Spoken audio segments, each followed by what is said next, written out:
Bonjour à tous et bienvenue pour la matinale, l'émission quotidienne de CMC Markets qui débute à 10 heures. Je suis Nicolas Chéron, analyste pour vous servir et nous sommes aujourd'hui le mardi 24 mai. Le titre du jour est « Des supports sur les indices très solides ».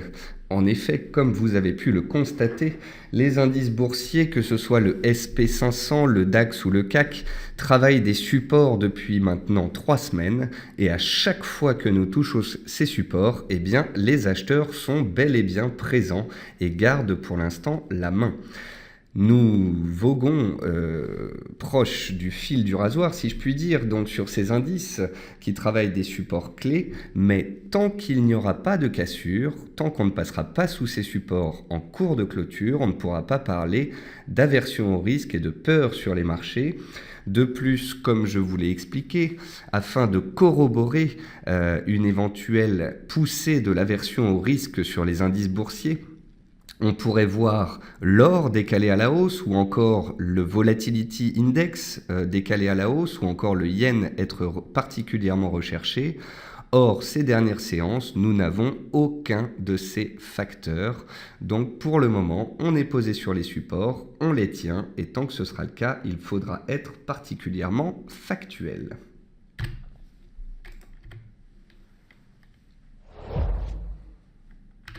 Comme tous les matins, voici un avertissement sur les risques concernant le caractère purement informatif de cette présentation et les CFD. Je vous laisse en prendre note.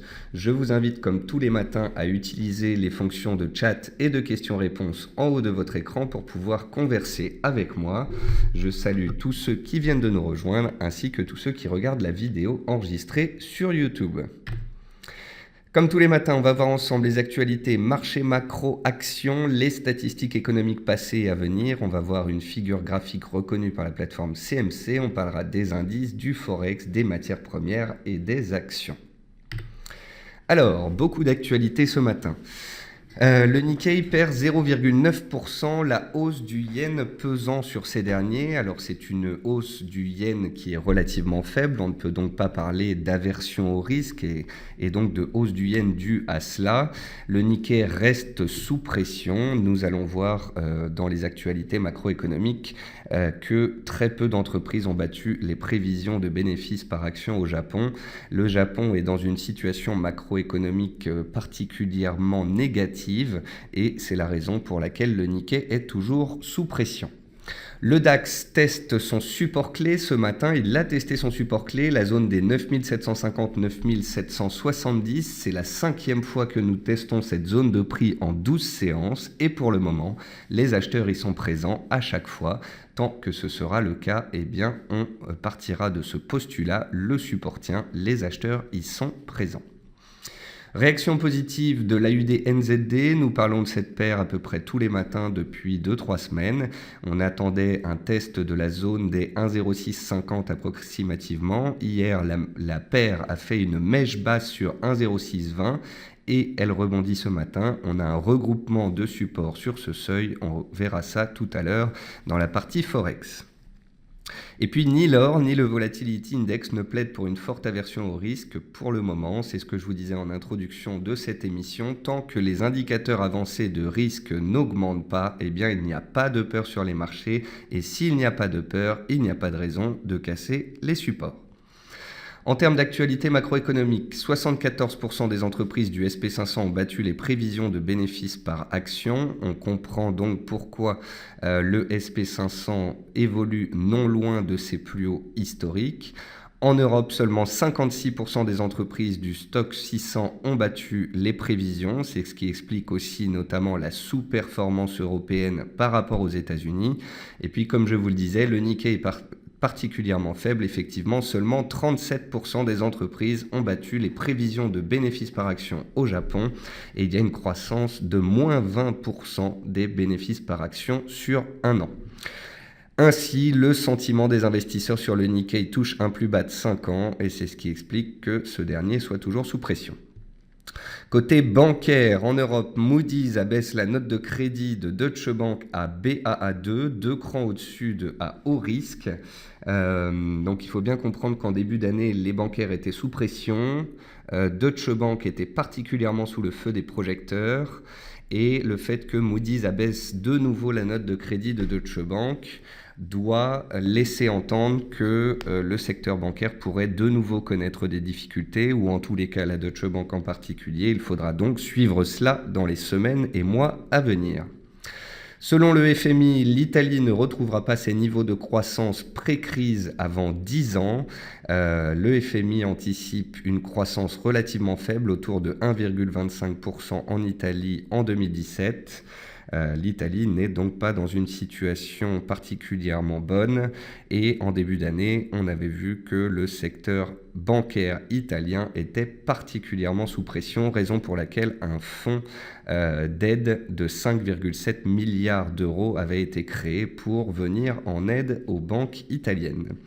Et puis Goldman Sachs a mis à jour son scénario sur les taux avec 35% de probabilité de hausse de taux en juin, 35% en juillet et 20% en septembre. Alors si vous voulez mon avis sur la question, la probabilité d'une hausse de taux en juin reste inférieure à 40% et reste relativement faible, car une semaine après la réunion de la Fed, il y aura le référendum en Angleterre. Je vois donc mal la Fed prendre le risque de déstabiliser les marchés en montant les taux alors que la probabilité est inférieure à 40%. La Réserve fédérale américaine, en théorie, ne souhaite pas surprendre les marchés. Après, est-ce qu'une hausse de taux en juillet est faisable ? Oui, certes, mais je vois mal également la Fed monter les taux en plein été au mois de juillet. Ainsi, j'aurais plutôt tendance à penser que si la Fed devait monter ses taux, elle le ferait en septembre, car après le mois de septembre, ce sera plus difficile pour elle de le faire puisqu'il y aura les élections américaines. C'est la raison pour laquelle, pour moi, septembre est la seule option si la Fed devait de nouveau monter ses taux d'intérêt. Côté entreprise, Bayer, qui a proposé donc $120 par action Monsanto, a laissé entendre que la société craignait d'être rachetée par une alliance Monsanto-Pfizer, et c'est la raison pour laquelle Bayer a dégainé en premier en proposant une OPA sur Monsanto. Ce matin, SEB a publié donc le fait que la société allait racheter l'allemand WMF. Le titre SEB s'adjuge ainsi 10% approximativement, 11% au moment où j'ai regardé. SEB inscrit ainsi de nouveaux records historiques. Le titre se trouve vraiment dans une belle tendance haussière. Le titre SEB avait décalé récemment lors de sa publication de résultats. Et bien de nouveau, c'est une bonne nouvelle qui engendre un décalage haussier du titre. Et puis Apple, qui s'était fait une frayeur sous les $92 la semaine dernière. Le titre Apple avait réagi sous les $92, autour des $90, car Warren Buffett avait laissé entendre qu'il prenait une position à l'achat de $1 milliard sur le titre à la pomme. Et cette semaine, Apple bondit sur des spéculations concernant de fortes commandes d'iPhone 7. Et puis Sony prévoit un bénéfice net en baisse de 46% en 2016-2017. Côté meilleure et moins bonne performance du CAC 40, on notera ArcelorMittal, donc les matériaux de base qui sont recherchés. On notera également Technip, donc le titre Technip qui continue de s'apprécier suite à la nouvelle de sa fusion avec TMC, mais également parce que le pétrole reste relativement solide.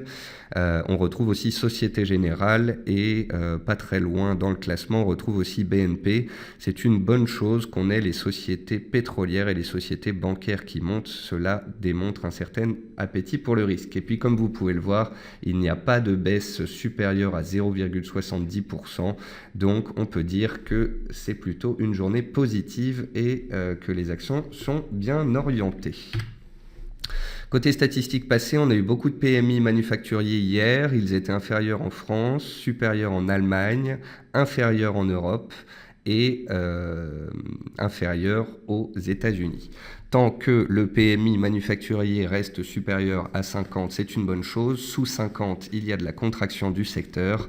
La France est donc le mauvais élève dans cette publication des PMI hier. Et puis ce jour, à 11h, on aura la confiance donc des investisseurs, l'indicateur ZOO à 11h. Et puis, l'autre statistique importante du jour, ce sera les ventes de maisons neuves aux États-Unis à 16h.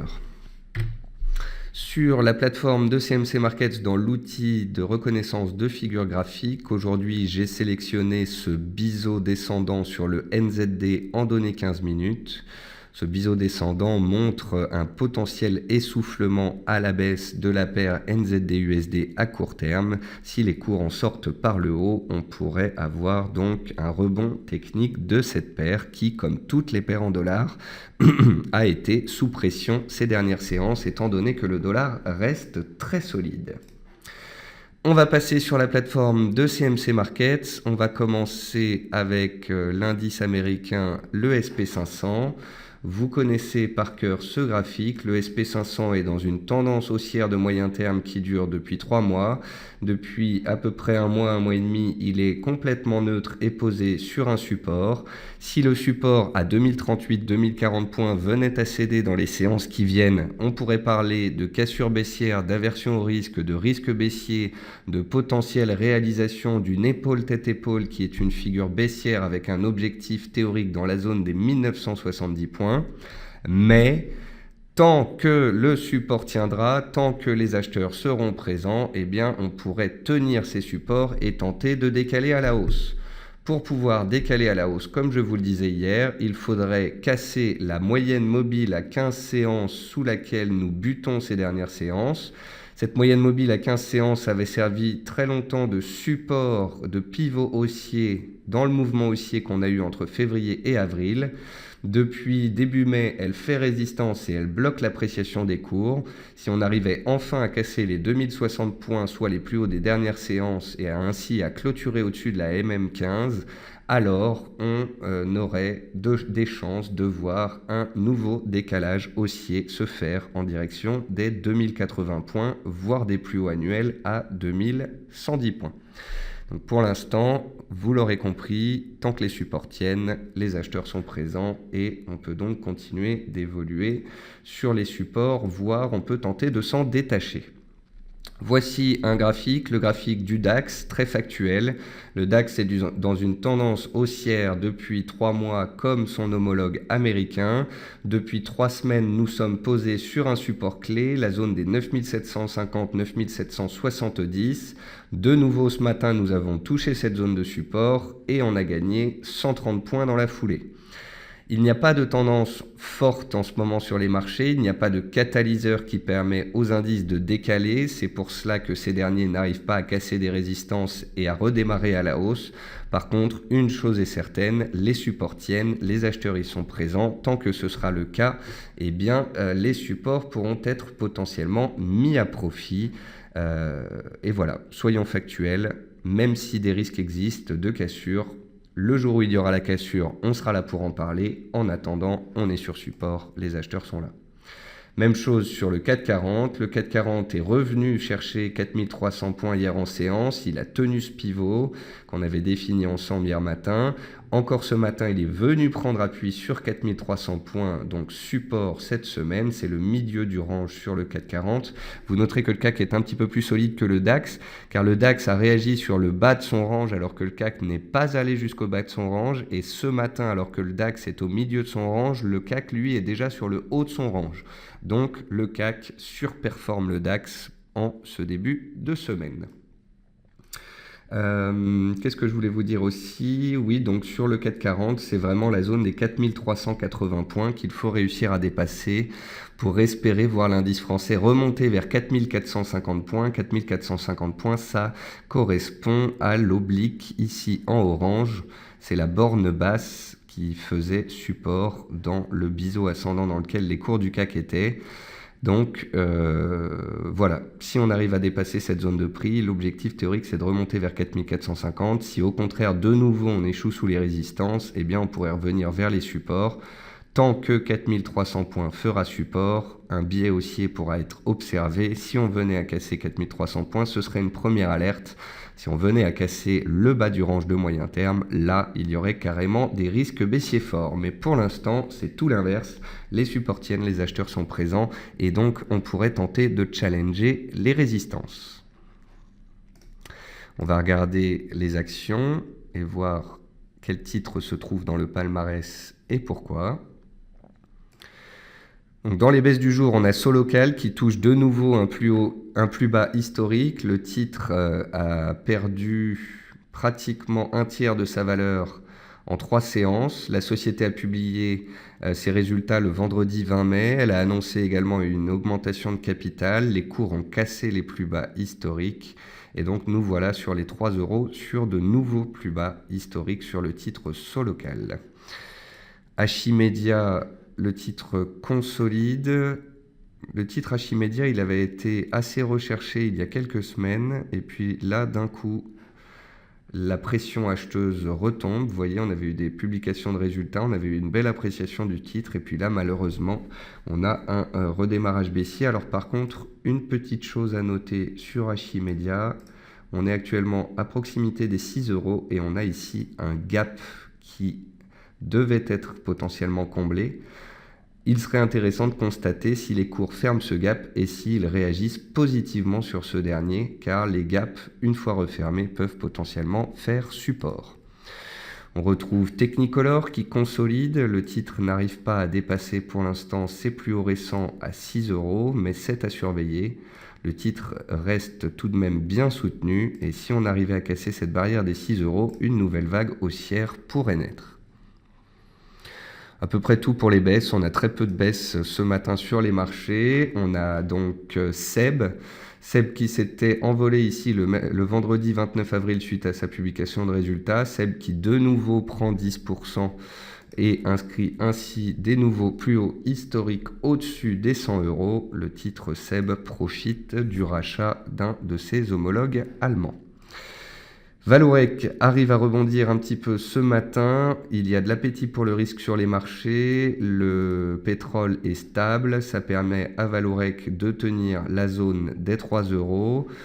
On pourrait même tracer une petite oblique ici qui passe par tous les plus bas et qui fait soutien. Rappelez-vous tout de même, quand il y a de l'appétit pour le risque et un pétrole qui monte, les valeurs parapétrolières ont tendance à tenir, voire à réagir. Par contre, dès que le pétrole est sous pression, ces valeurs-là baissent très vite. Donc, soyez prudents sur ces dernières qui sont très volatiles. Swatec, les spéculations continuent. Le titre Swatec, on va regarder ça en données hebdomadaires, il était vraiment sur des plus bas historiques. Il travaille la zone des 40-50 centimes depuis plusieurs mois et là on tente de sortir de la zone de prix actuelle. Donc à suivre, Swatec au-dessus des plus hauts récents, ici dans la zone des 0,60-62, on pourrait voir une nouvelle accélération naître. A contrario, le titre pourrait continuer de latéraliser.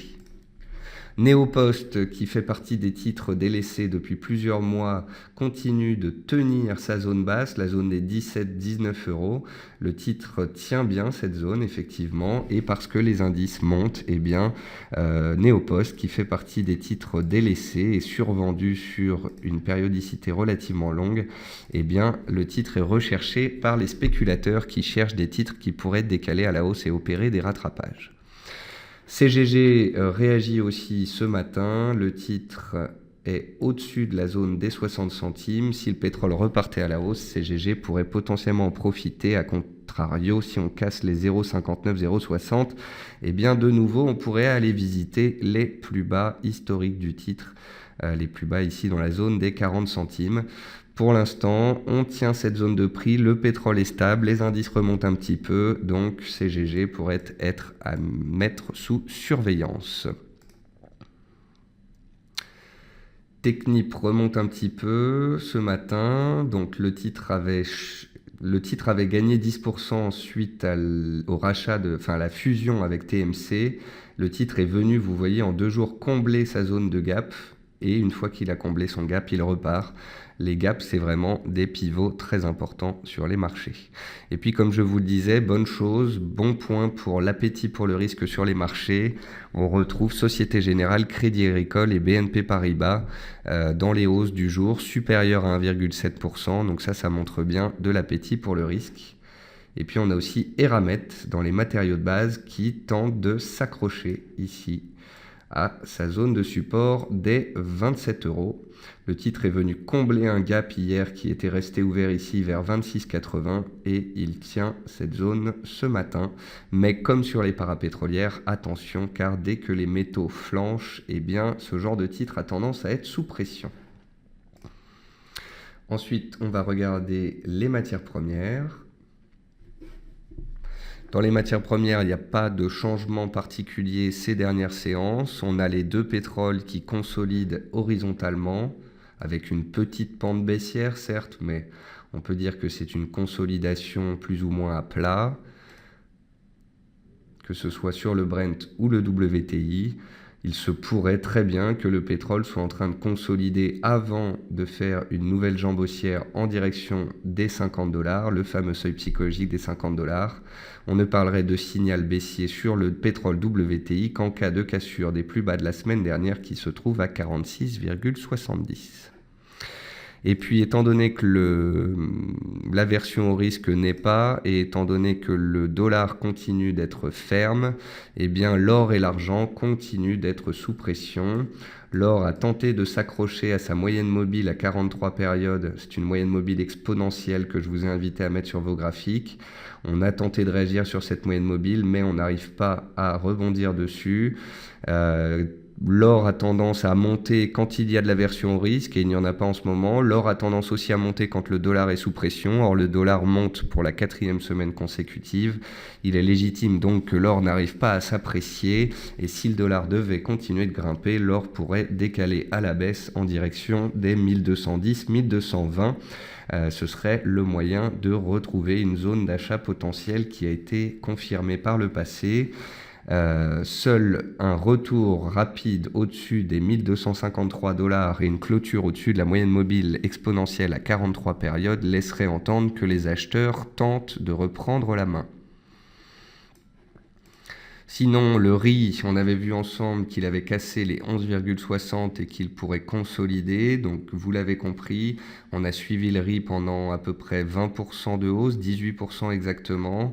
Et puis, on a vu que la moyenne mobile à cette période faisait support. Cette dernière a été cassée. Donc, à court terme, la tendance fortement haussière est désormais neutre et le riz pourrait revenir travailler ses supports à court terme. Donc, je le mets de côté. On en a parlé pendant un certain temps. On a suivi une belle tendance haussière. Maintenant qu'elle est terminée, on va essayer de trouver la prochaine matière première qui pourrait potentiellement décaler.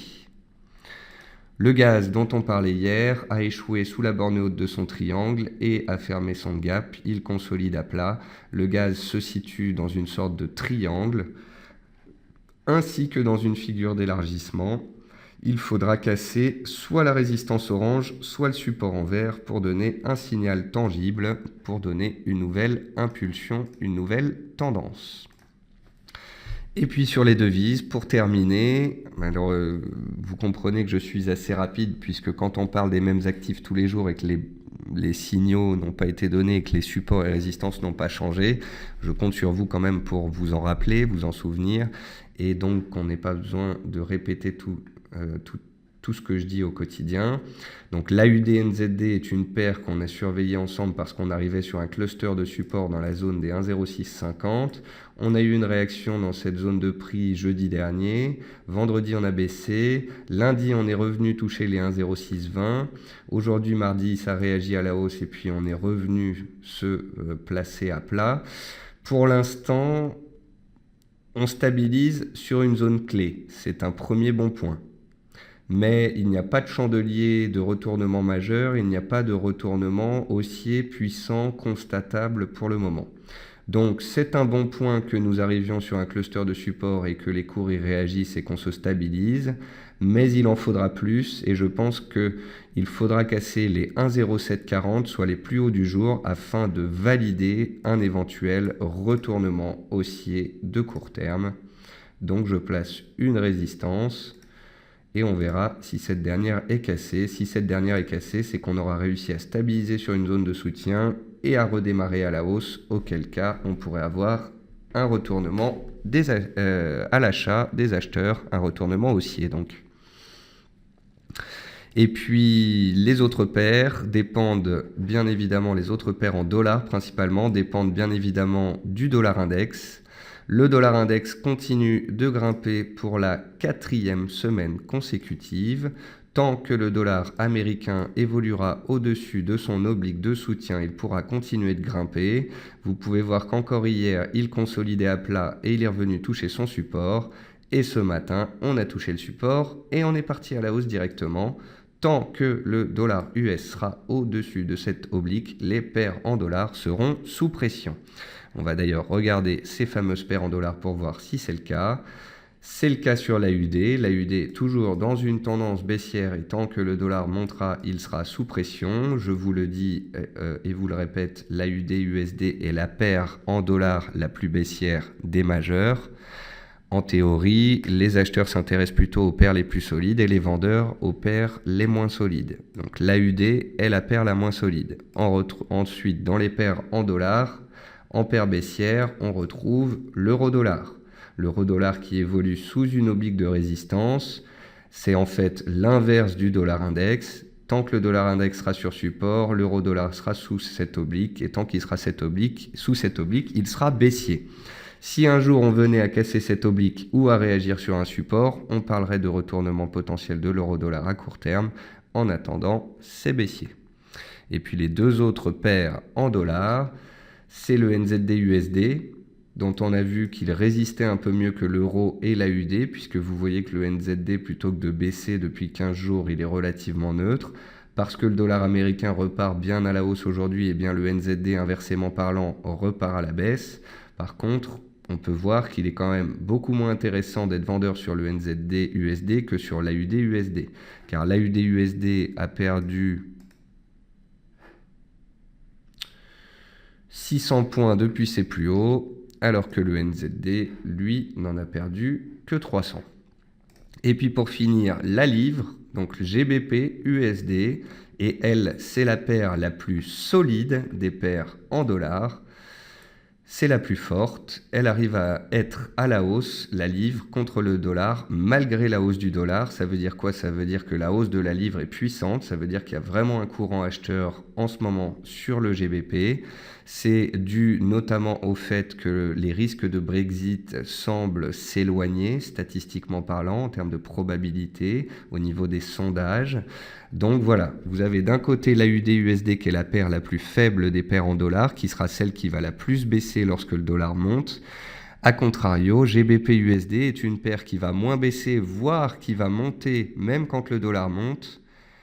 C'est vous laisser entendre également que le jour où le dollar, s'il doit le faire, mais le jour où le dollar casserait son oblique de soutien haussière et qu'il se retournerait potentiellement à la baisse, la livre contre le dollar pourrait très fortement décaler à la hausse. Car si cette paire arrive à grimper avec un dollar en hausse, je vous laisse imaginer ce que cela serait avec un dollar en baisse. Olivier nous dit, vu leur faiblesse, est-ce que ce ne sont pas les volumes qui seront le premier signal crédible d'un changement de direction? Alors effectivement, Olivier, si on venait à casser des résistances avec des volumes ou si on venait à casser des supports avec du volume, ça rendrait encore plus puissants les éventuels signaux qui nous seraient donnés par le marché. Il est clair que pour l'instant, les marchés sont désertés depuis un mois. Les opérateurs attendent de très nombreux rendez-vous dans les semaines qui viennent. Vendredi, on aura le PIB US. La semaine prochaine, on aura la BCE. On aura le chômage mensuel. 10 jours plus tard, on a la BOJ, la Fed. le vote, le référendum anglais, les élections espagnoles. Donc autant dire que entre le tout début juin et la fin juin, on va avoir de très nombreux rendez-vous. Ça devrait engendrer de la volatilité, des volumes, le retour des investisseurs sur les marchés. Donc à court terme, pour l'instant, patiemment, on fait état des ranges et on étudie les supports, les résistances, les probabilités et pour le moment, les supports tiennent, donc les acheteurs ont la main. C'est le constat que l'on peut faire. Et puis, avec plus de catalyseurs, on verra donc dans les semaines qui viennent, et on l'espère avec des volumes, quels seront les signaux qui nous seront donnés. Et puis enfin, Alban me dit, pour le gaz, le prix ne devrait-il pas tendre vers le prix du compte 3 juin des 2,19 ? À vous dire vrai, Alban, ce que l'on fait chez CMC Markets pour le prix du gaz, c'est qu'on fusionne les échéances. Et en fait, vous pouvez voir que c'est un produit sans échéance que l'on a ici.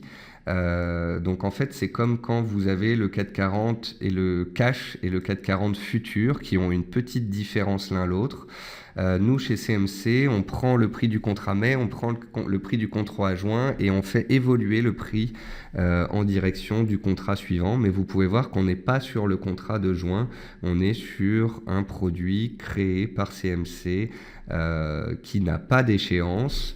Et le côté positif en fait de ce produit, ici sur le gaz naturel dans la plateforme de CMC, c'est qu'étant donné qu'il n'y a pas d'échéance, vous n'êtes pas obligé de couper vos positions la veille de l'échéance pour la reprendre le lendemain. Tout se fait automatiquement et vous pouvez ainsi garder des trades pendant plusieurs semaines, voire plusieurs mois, ce qui n'est pas le cas sur les produits avec échéance. Voilà, sur ce, il est 10h30, on a fait un point complet sur les marchés, toujours aussi factuel. On a fait le point sur l'actualité. Vous pouvez voir qu'à court terme, il n'y a pas de forte ombre au tableau, il n'y a pas de catalyseur baissier qui fait qu'on est sous pression sur les marchés. Or, en l'absence de catalyseur, tant que les supports tiennent, les tendances sont en place, elles sont haussières depuis 3 mois. Il est donc légitime que les acheteurs gardent la main pour le moment. Voilà, sur ce, je vais vous souhaiter un très bon appétit, une bonne séance de trading, et puis je vous retrouve demain, 10h tapante, pour faire le point dans la matinale. Bonne journée à tous.